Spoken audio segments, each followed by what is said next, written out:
Maglagay ka nitong aking sasabihin nito sa ilalim ng inyo pong unan at magugulat ka sa ganda ng resulta ng mangyayari sa inyo po mga bossing.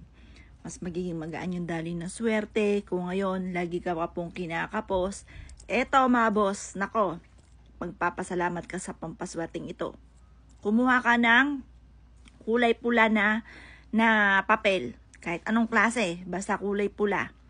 Kumuha po kayo ng mas mainam yung 5 centavo.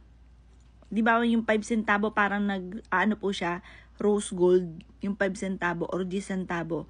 Pero yan ang mainam na ilalagay nyo, yung nagro-rose gold. 7 na nagro-rose gold mga bossing ko na 5 centavo. Idikit nyo po ito ng pabilog dyan sa pulang papel mga bossing. Dikit nyo po siya dyan. Tapos, unanin nyo po siya, ilagay siya sa ilalim ng unan. Nako mga boss, magpapasalamat ka sa pampaswerteng yan.